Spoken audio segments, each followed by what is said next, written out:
Welcome to Webline.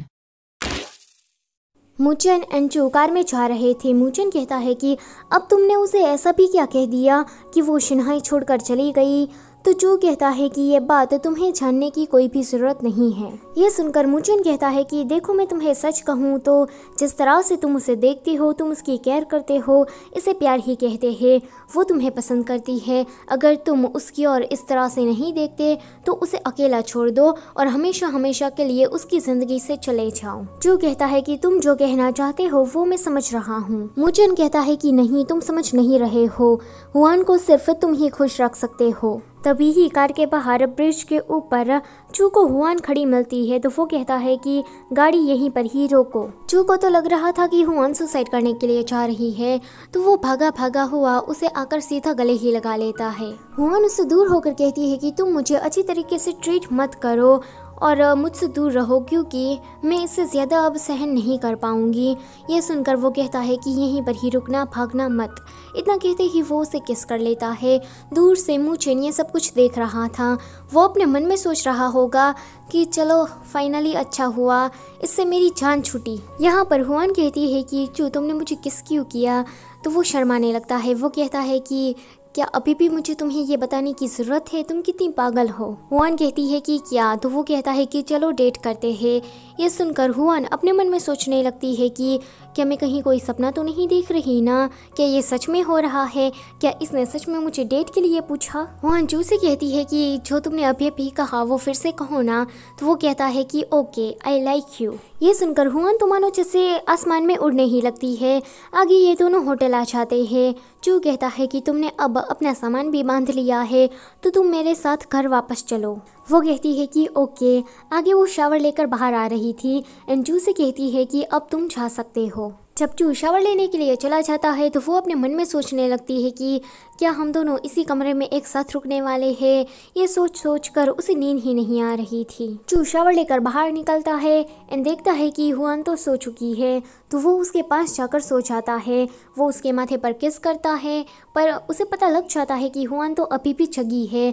तो वो दूसरी ओर मुंह फेर कर सो जाता है। अब ये दोनों ही ब्रश कर रहे होते हैं। हुआन अचानक से ही पीछे घूमती है एंड चू को गले लगा लेती है। चू से कहता है कि डोंट वरी, मैं तुम्हें कुछ नहीं करूँगा। ये सुनकर वो उसे टाइटली हक कर लेती है एंड उसकी हार्ट बीट सुनने लगती है, जो कि काफ़ी तेज़ थी। वो उसे कपड़े पर बाइट कर लेती है। तो ये देखकर चू कहता है कि तुम तो काफ़ी ज़्यादा नॉटी हो रही हो। वो उसे किस करने लगता है। हुआन सोचने लगती है कि ये तो पहले वाले किस से ज़्यादा पैशनेट है और मैं तो सांस भी नहीं ले पा रही हूँ। जो उसे किस किया जा रहा था, हुआन सोचती है कि अभी तो मैं इस चीज़ के लिए रेडी नहीं हूँ, पर वो देखती है कि चू तो उसकी चेस्ट पर ही सर रखकर सो गया है।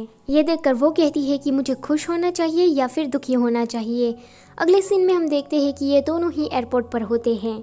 चू को हॉस्पिटल से कॉल आता है तो उसे जाना पड़ता है। हुआन कहती है कि मैं घर चली जाऊंगी। तो वो कहता है कि नहीं, तुम मेरे साथ हॉस्पिटल आ रही हो। ये सुनकर वो तो काफ़ी ज़्यादा खुश हो जाती है, पर जैसे ही वो हॉस्पिटल में जाती है तो वो देखती है कि चू के आसपास तो नर्स मक्खियों की तरह मंडरा रही है। वहाँ पर एक डॉक्टर ज़ेंग नाम की लड़की आती है एंड वो सभी नर्स को वहाँ से भगा देती है। आगे डॉक्टर ज़ेंग हुआन से मिलती है। डॉक्टर ज़ेंग हुआन के पास आकर चू की तारीफ करने लगती है। वो जिस तरह से बात कर रही थी, हुआन को लगता है कि डॉक्टर चू के लिए इसके इरादे ठीक नहीं है। हुआन कहती है कि डॉक्टर चू की ऑलरेडी एक गर्लफ्रेंड है। तो डॉक्टर ज़ेंग कहती है कि क्या कहा, उसकी एक ऑलरेडी गर्लफ्रेंड है। वो किस टाइप की है, वो कैसी दिखती है। रुको ज़रा, बताने की ज़रूरत नहीं है। डॉक्टर चू इतने टैलेंटेड है, आउटस्टैंडिंग है, तो उसकी गर्लफ्रेंड भी बहुत ही ज़्यादा आउटस्टैंडिंग होगी। यह सुनकर हुआन को बहुत ही बुरा लगता है, क्योंकि वो चू के सामने अपने आप को थोड़ा नीचा समझ रही थी। हुआन को ऐसा लगने लगता है कि शायद डॉक्टर ज़ेंग की बातों में दम है। डॉक्टर ज़ेंग कहती है कि मुझे उसकी गर्लफ्रेंड के बारे में जानना है, तुम बताओ ना कि वो कौन है। तभी ही वहाँ पर चू आ जाता है। वो कहता है कि हुआन, हमें यहाँ से जाना होगा। तो हुआन वहाँ से चली जाती है। वो कहती है कि वो लड़की कौन थी। तो चू कहता है कि डॉक्टर ज़ेंग वो मेरी पुरानी क्लासमेट है और वो काफ़ी ज़्यादा मेहनती एंड पैशनेट है। यह सुनकर उसे बुरा लगता है। तो चू देखता है कि ये थोड़ी खोई हुई सी है, तो वो उसका हाथ पकड़कर अपने कोट में डाल देता है। तो हुआन कहती है कि ये हॉस्पिटल है, तुम ये क्या कर रहे हो। तो चू कहता है कि अब हम दोनों रिलेशन में हैं, हमें इसे छुपाने की ज़रूरत नहीं है। ये सुनकर हुआन तो उसे गले ही लगा लेती है। आगे ये दोनों घर वापस आ जाते हैं। अंकल एंड आंटी उसे देखकर बहुत ही ज़्यादा खुश होते हैं। आगे घर में आकर चू से कहता है कि क्या तुम मेरे साथ जापान आना पसंद करोगी, तो वो कहती है कि हाँ क्यों नहीं। आगे ये दोनों जापान घूमने के लिए गए होते हैं, जहाँ पर ट्रेडिशनल जापानीज फूड ये लोग खा रहे थे। हुआन को ये बहुत ही ज़्यादा अच्छा लगता है। तभी ही हुआन को मुचन का कॉल आ जाता है एंड उन दोनों की चिट-चैट तो इतनी लंबी चलती है कि चू बोर ही हो जाता है। वो उसका फ़ोन छीन कर कहता है कि तुम मेरे साथ आई हो पर फिर भी दूसरे लड़के के साथ बात कर रही हो, इसके लिए मैं तुम्हें पनिश करूँगा।